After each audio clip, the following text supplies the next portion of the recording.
Jim Maher from Kilkenny. We haven't met you for a while on the Late Late Show. Have you stories for me or anything to report or what? Well, I've come equipped with everything. I've come equipped with the bow-on that I had starting off with the very first Ceilidh band. I was telling you about that before. Indeed, yes. We were called the Kilkenny, Castlewarden and District Excelsior Ceilidh band, ladies and gentlemen. We were amazed. There was 25 or 30 of us in that Ceilidh band. Yes. There was 5 of each instrument. I was one of the 5 bow-on players. Yeah. We had a fierce catastrophe one night. They're not that popular now, you know, these bow-on, so I have to be careful here tonight with all the crowd. But we had fierce consternation one night when the band, 5 of us would usually turn up on any one night, you see. And the 5 of us turned up this particular night anyway. We were all the bow-on players. So after such a catastrophe, you had wallop and rumble like that for the whole night. So the band decided to break up the morning after. So where else could they go? The band broke up, but I stayed together and went out on my own.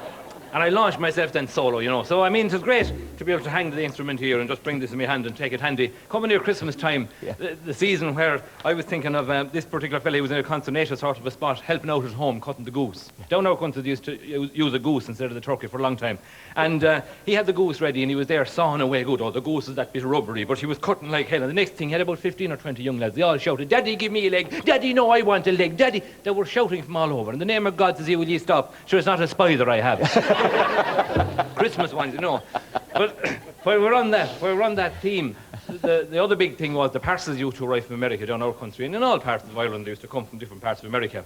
And Christmas cards would follow usually too, and there'd be oftentimes like newfangled ideas coming from America. One of the big ones was the Christmas pudding. In fact, the first Christmas pudding was ever down our country. Both the ingredients and the recipe came from America.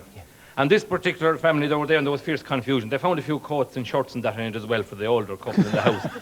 And they'd cut a fine dash Sunday morning or Christmas morning going down to the chapel, and the fashion about 5 years ahead of the rest of the fashion with them. But they were going through this and they were checking out all the stuff, the dried fruit, they were doing the currants, the raisins, the seasonings, the whole lot. And in the middle of this parcel, they found a little jar. It was like, no, for all the world, it was like the little bottle jar maybe. And there was no label or no sign on that. And they tested it here and they gave a bit of it to the dog and they sprinkled a bit on top of the water. They still couldn't make out what it was.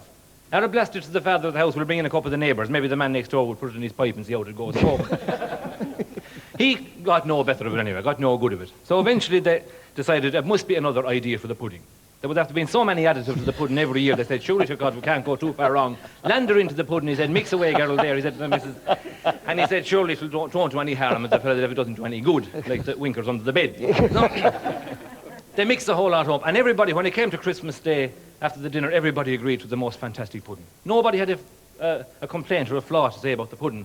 But about 3 or 4 days after Christmas, some of this late mail arrived.